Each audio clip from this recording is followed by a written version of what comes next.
Welcome to AP Workshops. Welcome to another one of our tech thingies. So today we're going to be talking about lithium batteries with my mate Terry here. Hey there.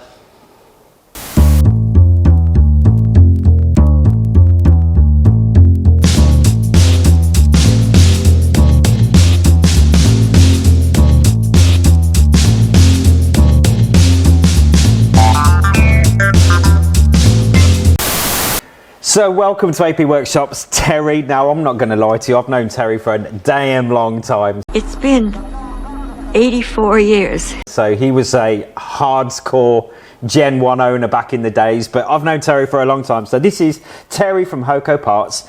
He has come to talk to me. Yeah, he has come to talk to me about lithium batteries because, and this is the situation. So I've kind of done my own research to find out exactly what's going on, but the chemistry behind it all, I mean, I know the benefits, I know the kind of downfalls of lithiums, that kind of stuff, but I need to know from somebody else because I don't know, so I'm going to ask an expert. So Terry's come to talk to us today about lithium batteries. So look, thanks for coming to join us, mate. I really appreciate it. I mean, it's great because you're my mate, and I've known for a long time. But basically, look, I don't know. I genuinely, I've got gaps in my information, and I'm damn sure I'm not the only one, which is why I'm talking to you with that camera pointing at us, because I bet I ain't the only one. It's true. Lithium. I bet I ain't the only one. Yeah. You know, so look, we all know that they weigh nothing. They weigh absolutely nothing compared to a standard lead acid battery. Yeah. But the bits that we don't know is like charging, sort of how does it, I've heard it goes wrong in the cold. What's the difference? What are the major differences that you can find between like a lead acid battery and a lithium battery? We know the advantage, obviously, the weight. So what's the disadvantages? What's the differences? Start off on as I say, disadvantages to start with. It's a bit of an unfair one to start off with, but don't do disadvantages then. I'll tell you what we'll do. Tell me what the advantages are then. So you've got the overall advantages. You've already listed the primary one, which is your weight loss. It's like the box is heavier, isn't it? It's ridiculous. Indeed. It's just mental, isn't it? One of those things, they weigh next to nothing. Appeals to the track lads, but again, the road riders jump on board with it. But it's not the weight saving that is the big advantage to lithium-ion batteries. So this is the bit that I don't know. So I want to know then, because like I said, this is the bit I'm not sure about. So hit me, what's... So your main primary part of a lithium battery is its cold cranking power, where you'll get your normal Yuasa TTZ14S 230 cranking amps, cranking power from cold.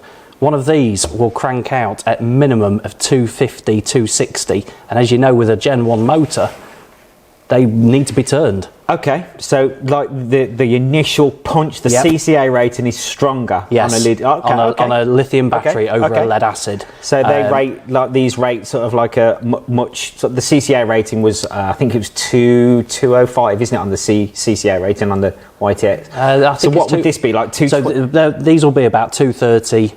Right, plus. So, even more. So as I say, they've got a lot more. The uprated batteries that you will do for most vehicles, rightio, these will carry more punch behind them than what they will. Yeah, that helps, doesn't it? So that is the main selling point behind a lithium battery. It can basically turn anything over. Big Harley Davidsons, these work perfect.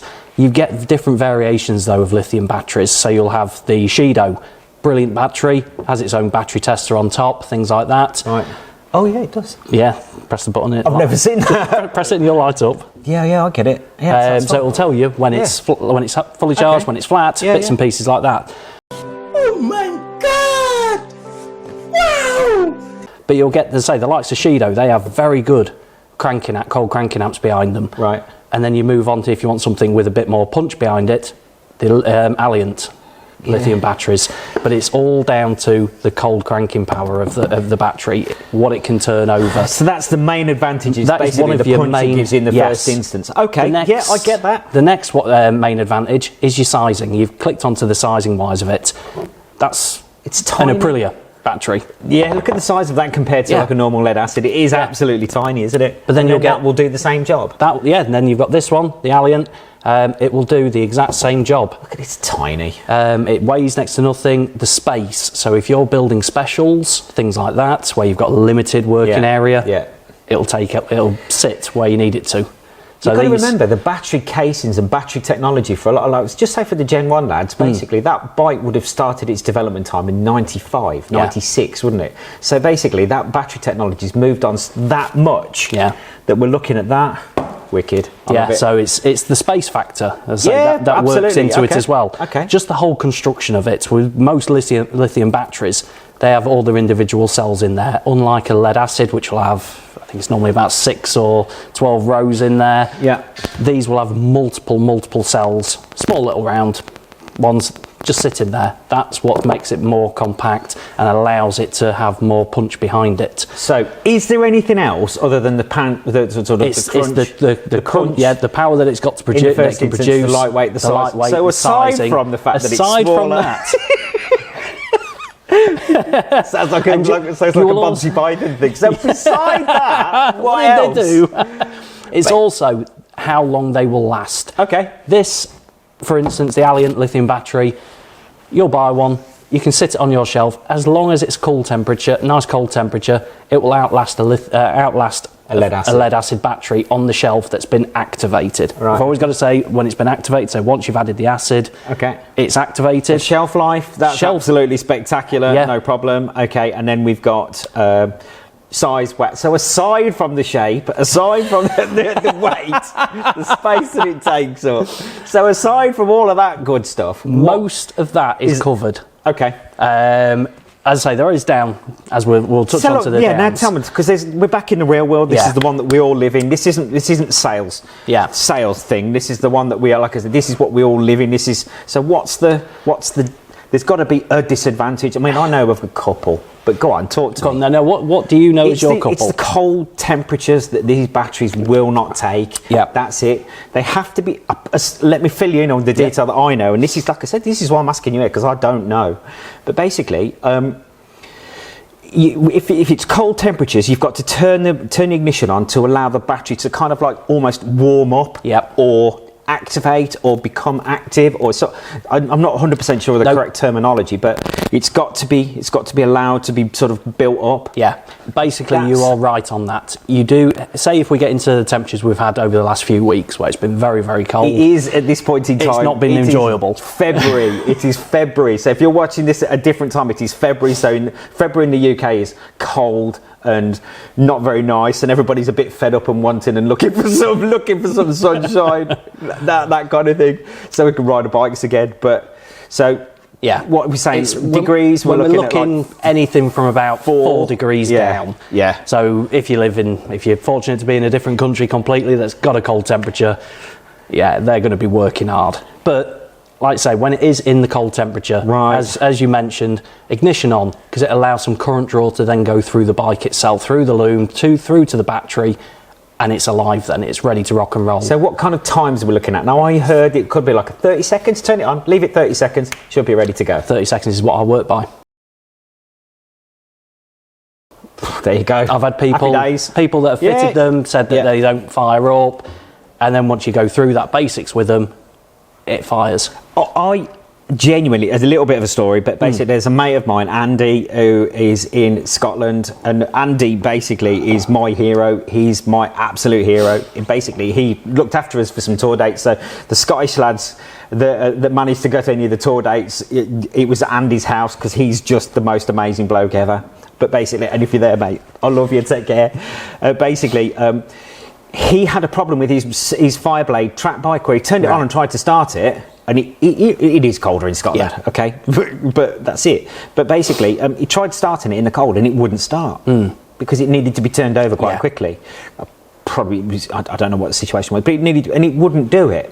So basically, he did some research, and he was quite honest and open about his research on social media, and he found out exactly what you have to turn and you have to activate a lithium battery, and it worked, and that was it, because he'd put different things trying to work out what was causing it, but it was literally just the lack of power supply, and all it needed to do was just activate. This is the prime thing. I mean, I've had the same problem. Chap with the Fireblade had the exact same issue. They are Fireblade as well. But they're a small battery on those things, unfortunately. I get it. I mean, there's a formula thing turning up. Correct. But as I say, exact same thing. It was cold. As soon as you turned the key, hit the button, it just gave that as we all experience with as we all experience with a dead battery or a low battery. It gave the same impression on the phone straight away. This is their symptoms. Just went through it with him and said, "Have you left the ignition on for 30 seconds?" No. Tried it. Give it a try. Yeah, Boom, give it a try. Even, it goes. I say, even in a cold environment, they will kick themselves into life. Is there any other real downside to it? The only other real downside, now every lithium battery is quite sensitive to charging systems. Most vehicles nowadays will quite happily charge without any problems at all. You will always find that one which will have a issue with the regulator rectifier. Yeah. And as we know, a regulator rectifier fails, the battery takes it. A lot of lead acids do anyway, don't they? Exactly. A lot of lead acids. Let's be honest with you. Anything will eventually die. The battery's buggered anyway, isn't it? The prime thing is when we've seen before with regulator rectifier fails or glitches, things like that. It doesn't happen that often on Aprilias. To be honest, it doesn't. No, I mean on Japanese vehicles. But you've probably know more about it than I do, won't you? I've come across more. Yeah. But the problem, as I say, what you'll get is the battery will swell. Yeah. Straight away, the end consumer straight away thinks, it's going to explode. My garage will burn down. No. No, it won't. It's basically, it's hitting its capacity. The minute you see it, you stop. Common sense style thing. Yeah. But they can just be sensitive every now and then to a draw. Total loss systems as well. We've had people want to run them on total loss. Don't. Yeah. Okay. Unless you're over-speccing the battery. Now, for an Aprilia, I say they'll recommend in Alliant the YLP12. Me personally, I'll always recommend the YLP14. It's got more punch behind it. Right. It will basically it'll turn that bike over constantly until it fires. And as we know, when they're stood over winter, they don't always like to fire straight away. So the 14 will handle it. The 12 is the original fit. 14 will. So you've even got an upgrade on that? Yes, exactly. It's like with any on the Shidos, unfortunately, you're a little bit more limited because they are more of a OEM style casing fit. But they've got pretty lights on them. They've got pretty lights on them, and they're lights. They weigh nothing, so it's one of these things. They've got advantages, they've got disadvantages. I know a while ago, did you see in the news about that Panigale that caught fire? Lithium battery. That was nothing to do with the battery. I bet it wasn't. It was his aftermarket filler cap. But there's a lot of experts out there, isn't there? It's the thing. Lithium does not catch fire like Teslas. So what about like Teslas do? Controversial. So what about charging systems? Because chargers. So chargers. Because I know people put like drip, sort of like like drip feed chargers. Whatever. I'm a bit reluctant to call them something or other without dropping brand names in there. And trickle chargers. Trickle. Exactly. You know that kind of maintainer, battery maintainer, a battery maintainer. Yeah, that one. So with a lithium battery, you can put them on a specific lithium maintainer and charger. Shidos, they have their own version, which is a brilliant charger. It will do lead acid and it will do. But they're not interchangeable, are they? No, this one will do lead acid, lithium. It will do it all. The Shido charger is the king at the moment in that market. The Optimate, there is another one out there, the Optimates. They will again do both. Again, we're name dropping here. With the Alliant battery, it is designed not to basically be slow charged and maintenanced. It is designed to have as much power as fast as possible. Put the Alliant charger on the Alliant battery, 30 minutes later it's charged. Okay. Listen, Tez, I don't want this to go on for too long because basically I think we're just better off keeping it simple. Yeah. But we've got the advantages, got the disadvantages. What's it like in the real world? Yeah. As long as you've got the right charger, there isn't any reason really why you shouldn't run one, is there? And it's the same with charging systems on bikes. There's the age-old issue a lot of people will say about charging system on bikes. No, these are all designed, every lithium battery is designed to work well. Okay. And they do. Thanks, mate. No problem, dude. You're the man. Thanks very much. Right, so there you go. I hope that goes up to some way to clear sort of a little bit of the information. It does really make sense to me. Like I said, I didn't know, so I kind of, if I don't know, I've got to ask the question. But I can't see any disadvantages to them other than the fact that sometimes you may well have to get yourself a different charger or a different, like I said, a different battery maintainer, that description. Other than that, I can't really see any disadvantages of it, so we'll have to see let's put some on some of the bikes and see how they get on with them. Yeah. Anyway, thanks very much. Really appreciate it. Thanks for joining us. For those people that have joined us online and on our website, thanks very much. I really, really appreciate it for your orders. If you want to get in touch, you can email us sales@apworkshops.co.uk. You can get in touch with all manner of social media. Really, really, really appreciate your views. Thanks very much. Thanks, Tez. I really appreciate it. you. Mate. Great to see you again, mate. Thank you. Take care. Talk to you soon.